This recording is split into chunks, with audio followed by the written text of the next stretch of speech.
First Kings chapter 13, మొదటి రాజుల గ్రంథము 13వ అధ్యాయం 15 to 19. 15 నుంచి 19 వచనాలు. మొదటి రాజులు 13 15 నుంచి 19 వచనాల వరకు ఉన్న వాక్య భాగాన్ని ధ్యానం చేద్దాం. I will read in English. There won't be a separate Telugu reading. 1 Kings chapter 13 verse 15 to 19. 15. So the old prophet said to him, "Come home with me and eat." The man of God said, "I cannot turn back and go with you, nor can I eat bread or drink. Told by the word of the Lord, you must not eat bread or drink water there or return by the way you came." The old prophet answered, "I too am a prophet as you are." And the angel said to me, by the word of the Lord, bring him back with you to your house so that he may eat bread and drink water. But he was lying to him. Verse 18. So the man of God returned with him and ate and drank in his house. Now, imagine you received a word of the Lord to do something. ఇట్లా అనుకుందాం, మనము ఏదైనా ఒక పని చేయడానికి దేవుడి నుంచి వాక్కును పొందామని అనుకుందాం. You obey it boldly at first. నువ్వు మొట్టమొదట దాన్ని ధైర్యంగా నువ్వు దానికి విధేయత చూపించావు. Then someone older to you comes. That someone, he looks like a believer, he speaks like a believer, he tells you, the Lord didn't really say that. It means something else. మరి ఎవరైనా మరి నీ దగ్గరికి వచ్చి, అంటే నీకంటే వయసులో పెద్దవాడై ఉండవచ్చు, మరి విశ్వాసిలాగా అనుభవం ఉన్నవాడిలాగా కనపడుతూ ఉండవచ్చు. అతను వచ్చి ప్రభు అలా చెప్పి ఉండలేదేమో అని నీకుతో చెప్తే, because the Lord spoke to me like this. ఎందుకంటే ప్రభు నాతో ఈ విధంగా మాట్లాడినాడని మీకు చెప్తే, and suddenly you're in doubt. అప్పుడు మీరు అనుమానం వ్యక్తం చేస్తారు. You begin to slow down, you stop. నువ్వు నెమ్మదిస్తావు, ఆగుతావు నువ్వు చేసే పనిలో. and you turn back from what God has told you. నీకు దేవుడు చెప్పిన దాని నుంచి వెనకకు మరలుతావు. because of that, a great tragedy happens to you. ఆ విధంగా చేసినందువల్ల గొప్ప విషాదం నీకు జరుగుతుంది నీ జీవితంలో. and this is the heartbreaking story we read. అటువంటి హృదయ విదారకరమైన కథను ఇప్పుడు మనం చదువుకున్నాం ఈ లేఖన భాగంలో. not just a story, it is an important teaching of everyone who wants to follow God. మరి ఇది కేవలము ఒక వృత్తాంతము కథ మాత్రమే కాదు, దేవుణ్ణి నిండు మనసుతో అనుసరించాలని కోరుకుంటున్న వారందరికీ ఒక పాఠంగా ఉంది. the danger of listening to the wrong voices. మరి తప్పుడు స్వరాలను వింటే మరి ఎటువంటి ప్రమాదం జరుగుతుంది అనే విషయాన్ని గురించి మనకు ఈ వృత్తాంతం హెచ్చరిస్తుంది. This passage is from verse 1 to 32. We'll keep up Bibles open. We won't read every verse, but we will read along. మరి దేవుని చిత్తమైతే మొదటి రాజుల గ్రంథం 13వ అధ్యాయము 1 నుంచి 31 వచనాల వరకు ఉన్న వాక్య భాగంలోంచి కొన్ని మాటలు అన్ని చదవం గాని కొన్ని జ్ఞాపకం చేసుకొని మనము నేర్చుకోవడానికి ప్రయత్నం చేద్దాం. Look into your Bibles or listen to us. మరి మీ బైబిల్లో చూడండి లేదా మా మాటలు వినండి. God sent a young prophet from Judah to Bethel to warn King Jeroboam. యెరోబోము రాజును హెచ్చరించడానికి యూదా నుంచి బేతేలుకు దేవుడు ఒక యవనస్తుడైన ఒక ప్రవక్తను పంపించాడు. Jeroboam was worshipping at an altar which he had built for the idols. మరి యెరోబాము మరి విగ్రహాలకి నిర్మించిన బలిపీఠం మీద దేవుని అన్య దేవతలను ఆరాధిస్తూ ఉన్నాడు. He did this basically to stop Israel from going to Jerusalem to worship. మరి ఆయన ఆ విధంగా అన్య బలిపీఠాలను ఎందుకు కట్టాడంటే ఇశ్రాయేల్ ప్రజలు యెరూషలేముకు వెళ్లకుండా ఆపడానికి అటువంటి దేవుడు చెప్పని బలిపీఠాలను కట్టాడు. And as he's stretching his hand to offer incense to this altar, a prophet of God arrives from Judah. మరి ఆ విధంగా తను కట్టిన బలిపీఠం మీద మరి అర్పణ అర్పిస్తూ ఆయన మరి ధూపం వేయడానికి ప్రారంభిస్తుండగా దేవుడు పంపిన ఒక యవనస్తుడైన ప్రవక్త అక్కడికి వచ్చాడు. His no name is given. He is simply called a man of God. ఆయన పేరు ఏమిటో రాయబడలేదు. ఆ యవనస్తుడైన ప్రవక్త పేరు దేవుని ప్రవక్త అని రాయబడింది అంతే. But this is a reminder for each one of us who is doing God's work. We must not desire to be known We must not desire to be celebrities. కాబట్టి ఇక్కడ మనం నేర్చుకోవాల్సిన పాఠం ఏమిటనంటే మన పేరు అందరికీ తెలియాల్సిన అవసరం లేదు, మనము ప్రజలందరి చేత గుర్తించబడాల్సిన అవసరం లేదు అనే విషయం మనం గుర్తించాలి. You must remain hidden and the Lord must be exalted. మనం ఎప్పుడు దాచబడిన స్థితిలో ఉండాలి, ప్రభువు మాత్రమే మన జీవితాల నుంచి కనపరచబడాలి. And coming to the incident, the young prophet comes and boldly tells to Jeroboam that God will one day raise up a king, Josiah, who will destroy this altar. మరి ఆ దేవుడు ఒక దైవజనుడిని మరి అక్కడికి పంపించినప్పుడు ఆయన ధైర్యంగా యెరోబాము దగ్గరికి వచ్చి, దేవుడు ఒక రోజు యోషి అనే ఒక రాజును నిలబెట్టబోతా ఉన్నాడు, ఆయన నువ్వు కట్టిన ఈ బలిపీఠాలన్నిటిని పడగొట్టబోతున్నాడు అని చెప్పాడు. And angry, the king is angered Jeroboam. He stretches his hand to arrest the prophet.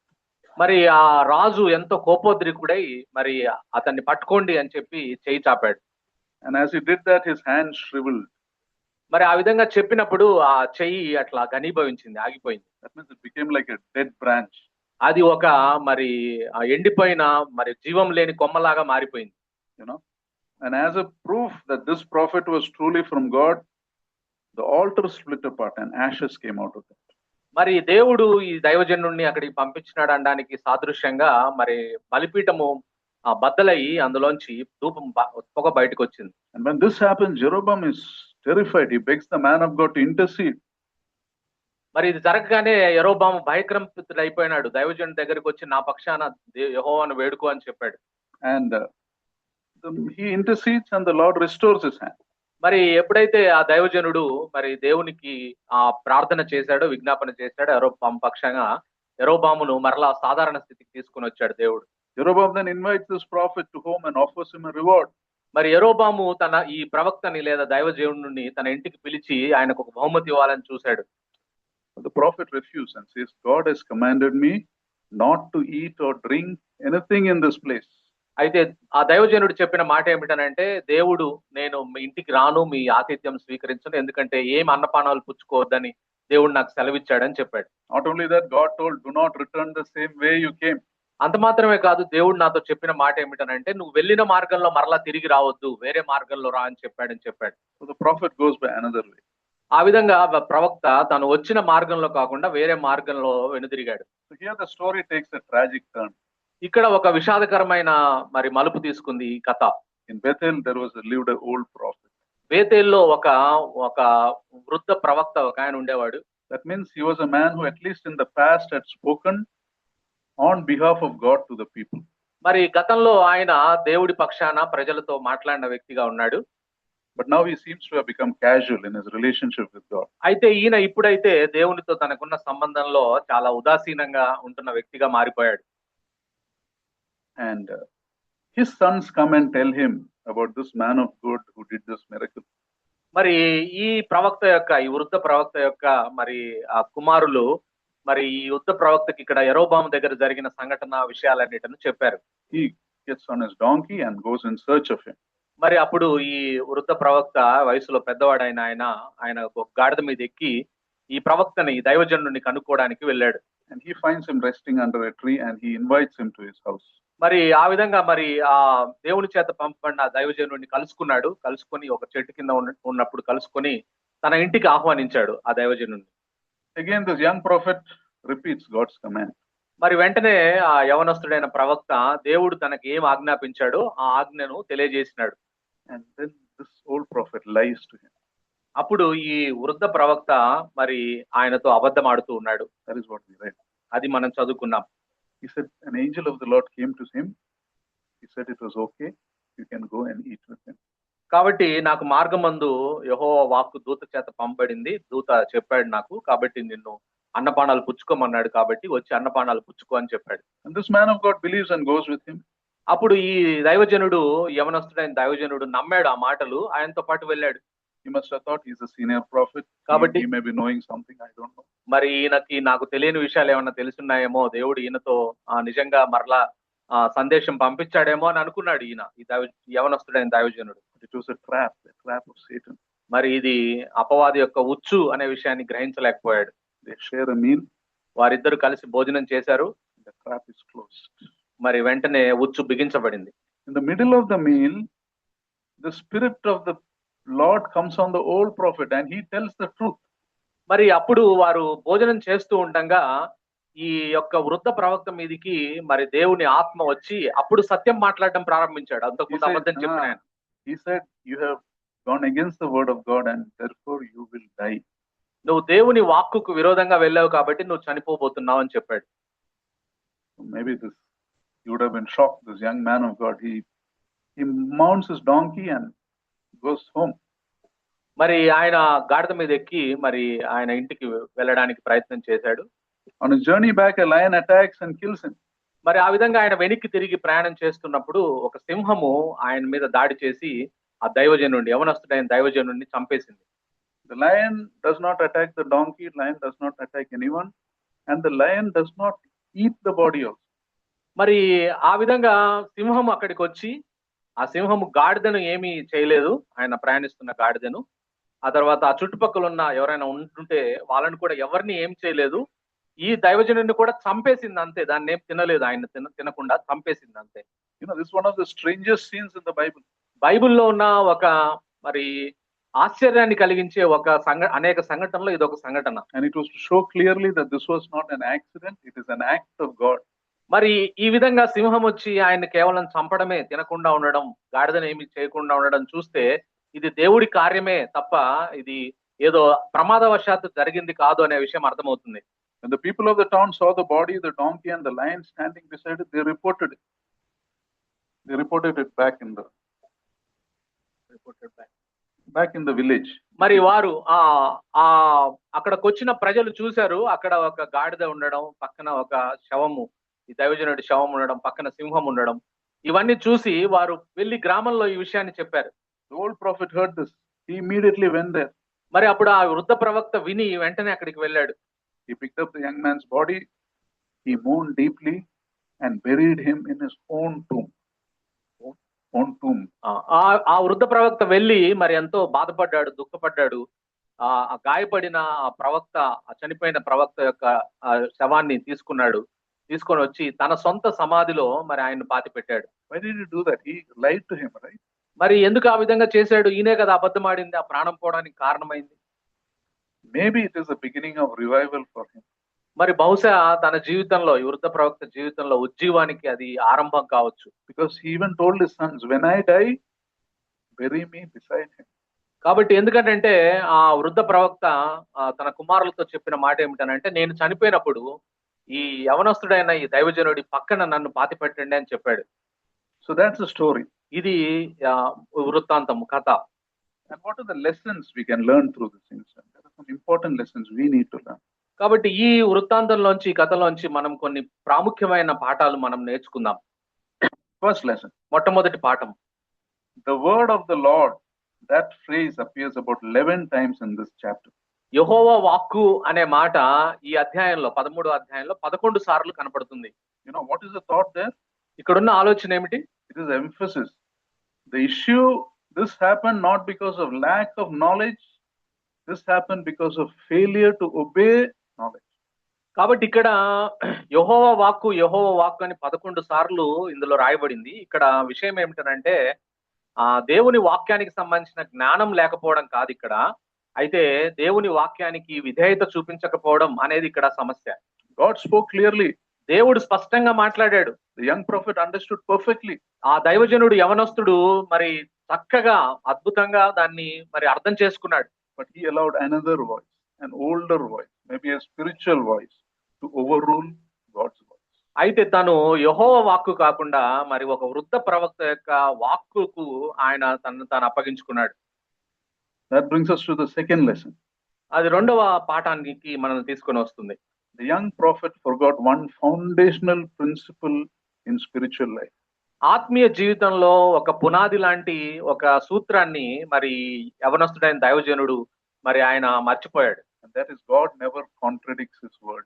దాని ఆ విషయం ఏమిటంటే దేవుడు ఎప్పుడు తన వాక్కుకు విరోధంగా ఏ పని చేయడు. You see two prophets, one was young, courageous, obedient. ఇక్కడ ఇద్దరు ప్రవక్తల్ని మనం చూస్తున్నాం. ఒక ఆయనేమో యవనస్తుడిగా ఉన్నాడు, ధైర్యవంతుడిగా ఉన్నాడు, విధేయత కలిగిన వాడిగా ఉన్నాడు. The second one was old, he was manipulative, told lies. మరి రెండో ఆయన వృద్ధ ప్రవక్తగా ఉన్నాడు, ఆయన అబద్ధాలు చెప్పే స్థాయికి వెళ్ళిపోయినాడు. But the deceiver lived, the one who got deceived died. మరి ఎందుకు ఇక్కడ చూస్తే మోసపురిచిన వాడేమో బాగానే ఉన్నాడు, మోసపోబడిన వాడు చనిపోయాడు ఇక్కడ. The man of God who started strong ended up in a roadside grave. మరి దేవుని దైవజనుడు, యవనస్తుడైన దైవజనుడు మంచిగా ప్రారంభం ఉంది ఆయన ఆరంభము, కానీ ఒక సమాధితోటి ఆయన జీవితం ముగించబడింది త్వరగా. Why did the young prophet die and not the deceiver? ఎందుకు ఈ యవనస్తుడైన దైవజనుడే చనిపోయాడు, మోసగించిన వాడు ఎందుకు చనిపోలేదు? Both were guilty, right? Both disobeyed. ఇద్దరు కూడా దేవుని వాక్యానికి అవిధేయత చూపించారు కదా, ఇద్దరు అపరాధం చేశారు కదా. Scripture does not explain this, but Scripture tells us of a principle. ఇక్కడ లేఖన భాగం ఇదైతే మనకి వివరించలేదు, కానీ అయితే లేఖనాల్లోంచి మనం ఒక సూత్రాన్ని మనం నేర్చుకోవచ్చు. Greater revelation brings greater responsibility. మరి ఎంత గొప్పగా దేవుడి వాక్యం నీకు ప్రత్యక్షత నీకుంటే అంత ఎక్కువ బాధ్యతకు నువ్వు గురి కలిగి ఉంటావు. To whom more is given, more is expected. ఎవరికైతే ఎక్కువగా ఇవ్వబడిందో వారి నుంచి ఎక్కువగా ఆశించబడడం జరుగుతుంది. Those who are closer to God will be disciplined by a stricter standard. ఎవరైతే దేవునికి దగ్గరగా ఉంటారో అటువంటి వారు ఎక్కువగా దేవుని చేత దండనకు గురవుతారు. And God told Moses not to only speak to the rock, Moses struck the rock. మరి దేవుడు మరి ఆ రాయితో మాట్లాడు, ఆ బండతో మాట్లాడు అని చెప్తే మోషే బండను కొట్టాడు. And he was disciplined by a much stricter standard than an ordinary Israelite. మరి మామూలు ఇశ్రాయేల్ని తీర్పు తీర్చిన దానికంటే ఎక్కువగా మరి దేవుడు మోషేను దండించినట్టుగా మనం చూస్తాం. Let's go to the third lesson. మూడవ పాఠానికి మనం వద్దాం. Deception comes many times, most of the times, dressed in spiritual clothes. మోసము చాలా సార్లు ఆత్మీయ దుస్తులు ధరించుకొని మన దగ్గరకు వస్తుంది. You know, the young prophet began well, stood boldly before a king. He worked miracles, resisted the king's pressure. Great. మరి ఈ యవనస్తుడైన దైవజనుడి పరిస్థితి మనం చూస్తే ఎంత ధైర్యవంతుడు, రాజు దగ్గరికి పోయి ధైర్యంగా రాజును ఎదిరించిన వాడు, దేవుడికి విధేయత చూపించి. But he believed the lies of an old prophet. మరి ఒక వృద్ధ ప్రవక్త యొక్క అబద్ధాలను నమ్మాడు. Why? ఎందుకు? He fell for the religious lie. ఎందుకనంటే ఆయన ఒక మతపరమైన అబద్ధానికి లోపడ్డాడు ఆయన. You see, the young prophet, old prophet was not an outsider. He was an insider. మరి ఈ అబద్ధ ప్రవక్త బయట వ్యక్తి కాదు, లోపలి వ్యక్తే, దేవుడికి సంబంధించిన వ్యక్తే. A fellow servant of God, someone who seemed more experienced. మరి ఆయనతో పాటు ఈ దేవుని యవనస్తుడైన దైవ సేవకుడితో పాటు వారిద్దరూ దేవుడి సేవలో ఉన్నారు. ఇద్దరు ఒకే రకమైన పనిలో ఉన్నవారు వీరిద్దరు. But here you should understand, the young man did not stop to pray and ask God. The young prophet did not pray. ఇక్కడ ఈ యవనస్తుడు మరి యవనస్తుడైన దైవజనుడి పరిస్థితి మనం గమనించినట్లయితే ఆయన ఒక సందిగ్ధ పరిస్థితి వచ్చినప్పుడు ఆయన ప్రార్థన చేయలేదు. He did not ask God for clarity. మరి దేవుడి కొరకు స్పష్టత కోసం అడగలేదు ఆయన. He did not seek a confirmation from the Lord. దేవుడి నుంచి నిశ్చయత తీసుకోలేదు ఆయన. He simply trusted a voice that sounded spiritual. ఆత్మీయంగా కనపడిన స్వరాన్ని కేవలం విన్నాడు అంతే. Added to that, he was not alert when that voice contradicted with the clear word of God. అంత మాత్రమే కాదు, మరి దేవుడు స్పష్టంగా ఏమైతే ఆయనకు చెప్పాడో ఆ విషయానికి ఇప్పుడు చెప్పే ఈ వృద్ధ ప్రవక్త చెప్పే మాటలు పరస్పర విరుద్ధంగా ఉన్నాయే అని కూడా ఆలోచించలేదు ఆయన. You see, the young old prophet's lie was not that he didn't tell him not to believe in God. He twisted it by saying, "Thus saith the Lord." మరి ఇక్కడ ఈ వృద్ధ ప్రవక్త మరి ఆ దేవుడు చెప్పిన మాటను కేవలం తిప్పి చెప్పాడు. అది ఆ దేవుడు చెప్పిన మాటను అబద్ధమని చెప్పలేదు, కానీ తిప్పి చెప్పి ఆయన మోసగించాడు. Satan works like that in our life. అపవాది కూడా ఈ విధంగా మన జీవితాల్లో అదే విధంగా పనిచేస్తాడు. He doesn't roar every time.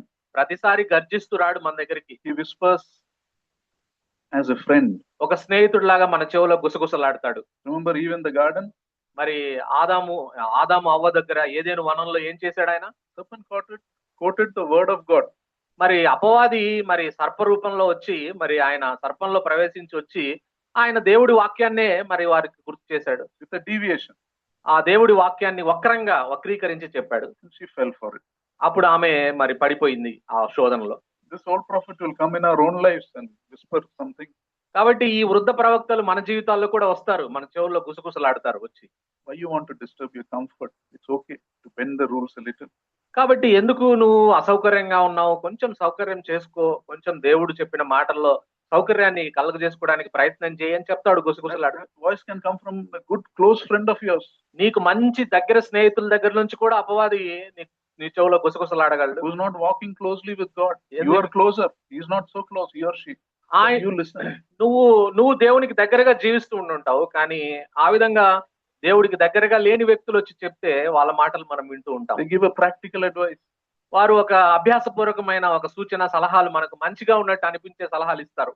Or they say this culture, it is normal like this. in ఈ this culture. సంస్కృతిలో ఇది చేయొచ్చండి. ఇలా మనమేమి అంత గట్టిగా ఉండాల్సిన అవసరం లేదు. 100% ఉండాల్సిన అవసరం లేదని చెప్తారు. So what are the old prophets? Who are the old prophets in your own life? కాబట్టి మన జీవితాల్లో ఎవరు వృద్ధ మరి ప్రవక్తలుగా మన జీవితాల్లో ఉన్నారు? The Bible tells us, test every voice against the unchanging word of God. కాబట్టి దేవుని వాక్యానికి విరోధమైన ప్రతి స్వరాన్ని, ప్రతి వాక్కును కూడా మీరు ఖచ్చితంగా పరీక్షించాలి. ఇది దేవుని వాక్కుకి సంబంధించిందే కాదా, దేవుని వాక్కుకు ఇది విరుద్ధంగా ఉందా లేదా అనే విషయాన్ని మనం ఎప్పుడు పరిశోధించాలి అని మనకు చెప్పబడింది బైబిల్లో. You see, 1 John 4:1 says, dear friends, 1 John 4:1, dear friends, do not believe every spirit, but test the spirit to see whether they are from God. యోహాను రాసిన మొదటి పత్రిక 4వ అధ్యాయం 1వ వచనంలో ఈ విధంగా రాయబడింది, ప్రియులారా, అనేకులైన అబద్ధ ప్రవక్తలు లోకంలోనికి బయలు వెళ్ళి ఉన్నారు గనుక ప్రతి ఆత్మను నమ్మక ఆయా ఆత్మలు దేవుని సంబంధమైనవో కావో పరీక్షించుడి. You know, this is how people fall today also. They get impressed by a person.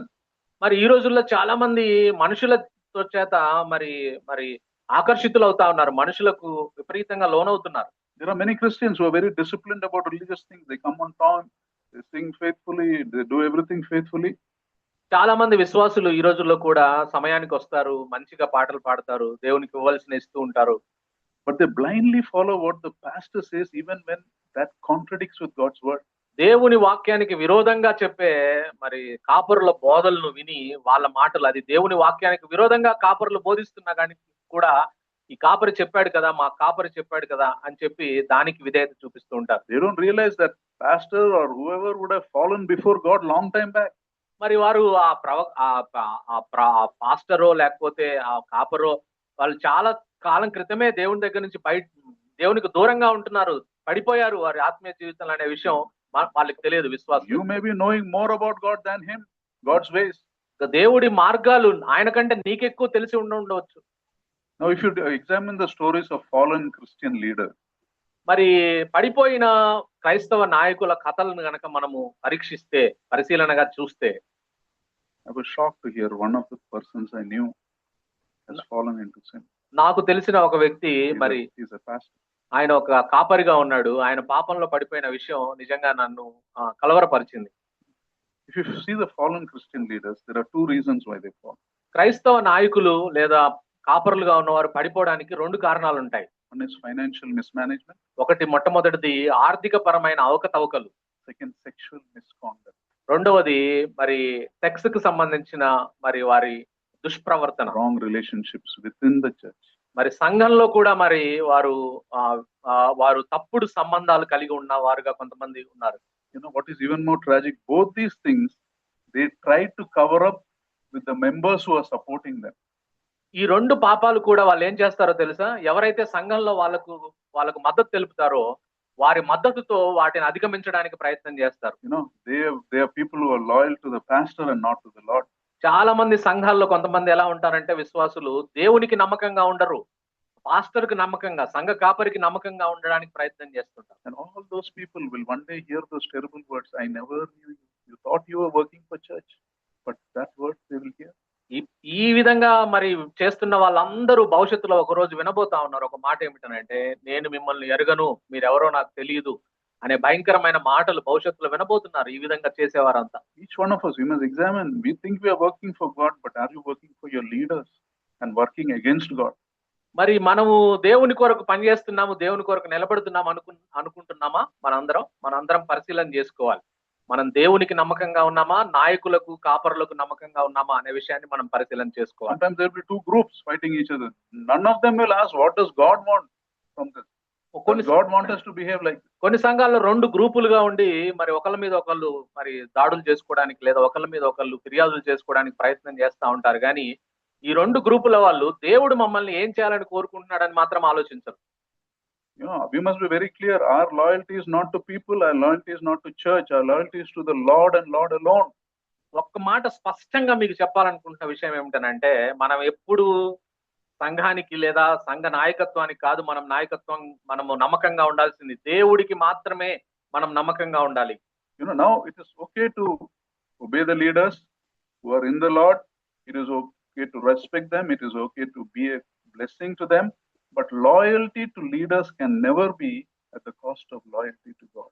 కాబట్టి సంఘములో దేవుడు మనల్ని మన మీద నాయకులను నియమించినప్పుడు వారికి మనం విధేయత చూపించాల్సిందే. దేవుడి వాక్యం చెప్తా ఉంది, మంచి నాయకులకి, దైవభక్తి గల నాయకులకి వారికి మనం విధేయత చూపించాలి. అయితే ఇక్కడ మనం గుర్తుపెట్టుకోవాల్సిన విషయం ఏమిటనంటే, మన నమ్మకత్వం మనం ఎప్పుడు దేవునికే నమ్మకంగా ఉండాలి, సంఘ నాయకత్వాన్ని గురించి కాదు అనే విషయాన్ని మీరు గుర్తుపెట్టుకోవాలి.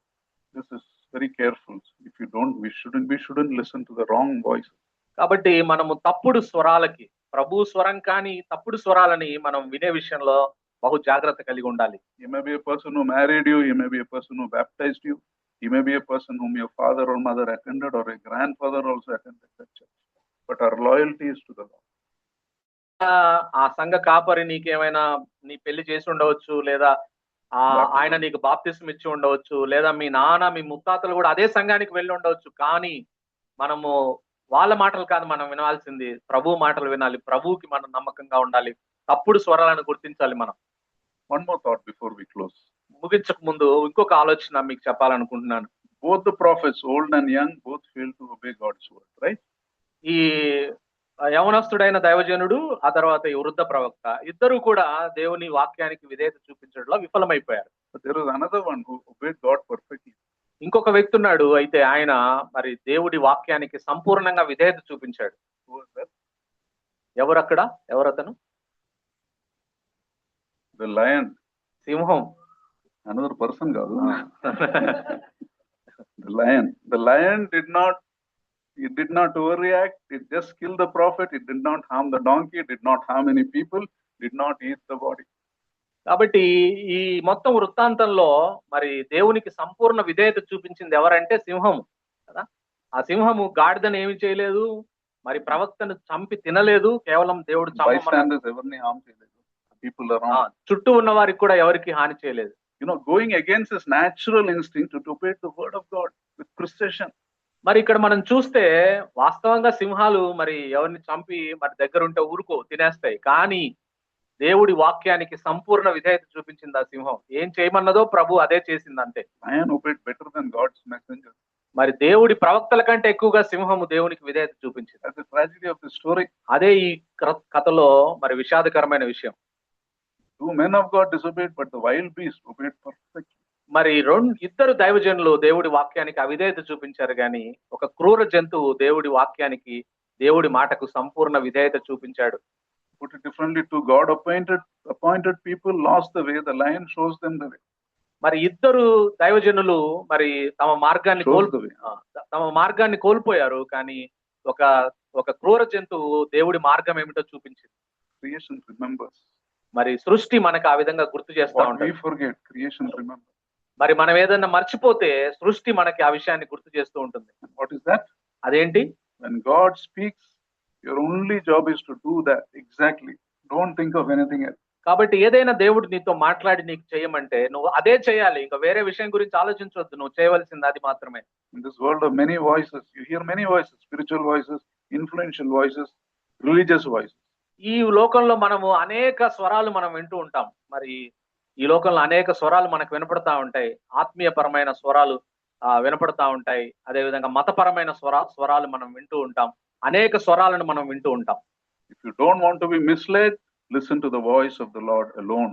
కాబట్టి మనము తప్పుదావ పట్టకుండా ఉండాలంటే కేవలం దేవుడి వాక్యానికి మాత్రమే, దేవుడి వాక్కుకు మాత్రమే మనం విధేయత చూపించాలి. Always obey when God says something. Don't listen to anyone else. They may be louder, they may be older, they may be more important voices. కాబట్టి దేవుడు నీకు ఏదైనా చెప్తే, నీకంటే వయసులో పెద్దవారు కానీ లేకుంటే అనుభవం ఉన్నవారు కానీ ఎవరు చెప్పినా కూడా ఆ మాటలు నువ్వు వినవలసిన అవసరం లేదు. The safest place where you can be is when you do exactly what God wants you to do. నువ్వు దేవుడు నీకు ఏం చేయమన్నాడో అది చేస్తే అదే నీకు సురక్షిత ప్రదేశం. అంతకు మించిన సురక్షిత ప్రదేశం ఈ భూమి మీద ఏది లేదు. Because your leaders will fall, your preachers will contradict themselves. ఎందుకనంటే నీ నాయకులు, నీకు పైన నాయకులు ఉన్న వాళ్ళు పడిపోతారు, నీకు బోధించే బోధకులు కూడా వారు తప్పు మార్గంలో పోవడానికి అవకాశం ఉంది. But here the lion reminds us of the right path. కాబట్టి ఇక్కడ మనకి సింహము ఒక మంచి మార్గాన్ని మనకు చూపిస్తూ ఉంది. Obey God without any doubts, without any hesitation. That is your protection in life. That is your blessing in life. అనుమానాలు లేకుండా, సంకోచం లేకుండా దేవుని వాక్యానికి విధేయత చూపించాలి. అదే నీకు ఆశీర్వాదాలను తీసుకొని వస్తది. Many of us follow customs. చాలా సార్లు Bible doesn't say, but because your mother forced or father forced or grandfather forced, you follow them. చాలా మంది సాంప్రదాయాలు పాటిస్తా ఉంటారు. ఆ బైబిల్లో రాయబడలేదు ఆ సాంప్రదాయాలు ఏమి. మీ తాత చెప్పాడు, మీ ముత్తాత చెప్పాడు, మా నాన్న చెప్పాడు, నానమ్మ చెప్పిందని పాటిస్తూ ఉంటాం. Metlu you wear, other things you do. Be careful. మెట్టెలు Dangerous. You are playing with fire. మరి మెట్టెలు పెట్టుకుంటారు, ఇంకా చాలా చాలా సాంప్రదాయాలు పాటిస్తూ ఉంటారు. జాగ్రత్త, నిప్పుతో చెలగాటమాడుతున్నారు, జాగ్రత్త. Be careful. The wrath of the punishment of God can come suddenly. దేవుడి యొక్క శిక్ష అకస్మాత్తుగా మన మీద పడితే మనం తట్టుకోలేం, జాగ్రత్త. Sometimes it will be a discipline that God allows. కొన్నిసార్లు మన జీవితాల్లో ఆ విధంగా శిక్షను తీసుకొని వచ్చి దండిస్తాడు మనల్ని దేవుడు. God's word, that's your only standard. కాబట్టి దేవుడి వాక్యమే మనకు ప్రమాణం. దేవుడి వాక్యమే పాటించాలి, ఇంకా వేరేదేది పాటించాల్సిన అవసరం లేదు. కాబట్టి దేవుడి వాక్యానికి బయట నువ్వు ఏమి చేయాల్సిన అవసరం లేదు, చేయొద్దు కూడా. నీ మంచి కోసమే మరి ఈ మాటలు చెప్పబడతాం, నీ యొక్క భద్రత కోసమే ఈ మాటలు చెప్పబడతాం. అర్థం చేసుకుందాం.